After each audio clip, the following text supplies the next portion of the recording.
Hello people, so this time's question for beating odds with ordinary is that what are the major lifestyle factors which can lead to brain stroke or paralysis या फिर लकवे का problem. कहने का मतलब ऐसी कौन से lifestyle factors हैं जो या फिर हमारी दिनचर्या की एक्टिविटीज हैं जो कि हमें लकवे का शिकार बना सकती हैं। सो इसमें सबसे पहला मोस्ट लीडिंग कॉज जो आज के डेट में हम पेशेंट्स देख रहे हैं तो देखने मिलता है that is skipping your hypertension pills. बहुत सारे पेशेंट्स हैं जो कि जिनको ब्लड प्रेशर डिटेक्ट हो चुका है, डॉक्टर्स ने उनको बोल दिया है कि आपको जो मेडिसिन है वो कंटिन्यू करनी पड़ेगी या फिर लेनी पड़ेगी, but a lot of patients think कि अच्छा अभी तो हमारा ब्लड प्रेशर जब वो लेते रहते हैं पिल्स तो कभी नॉर्मल दिखा दिया, अब हमें मेडिसिन की जरूरत नहीं है, right. But please don't do this mistake. जैसे आपके फिजिशियन एडवाइस कर रहे हैं वैसे ही फॉलो करें, क्योंकि आपको पता नहीं चलेगा और बीपी अचानक से ऐसा शूट करेगा कि डायरेक्टली आपको फिर पैरालिसिस या ब्रेन स्ट्रोक का शिकार कर सकते हैं। And the second reason is physical inactivity.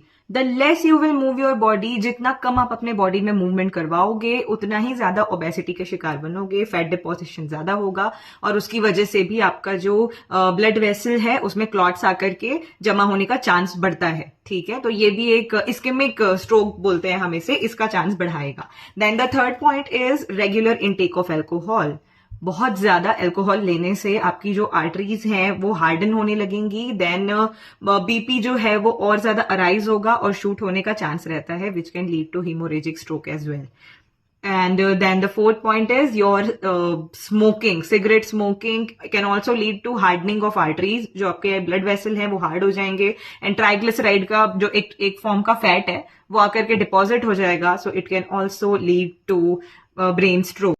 Then fifth point is please don't take too much birth control pills because it can also lead to paralysis or brain stroke. बहुत ज्यादा अगर आप birth control pills ले रहे हो या फिर hormonal therapy जैसे कि एस्ट्रोजन भी एक्सटर्नल तरीके से लेना, it can also lead to brain stroke. And एक चीज और मैं ऐड करना चाहूंगी, a lot of people think that paralysis और स्ट्रोक इज अ प्रॉब्लम जो कि सिर्फ एक बूढ़े लोगों को होता है या बड़े एज में होता है, ऐसा बिल्कुल भी नहीं है। I am dealing with those cases जिनमें I have treated a patient with 22-year-old paralysis, 18 years के पर्सन को स्ट्रोक आ गया है and the reasons are leadingly smoking and alcohol. So it's better to avoid these things if you can.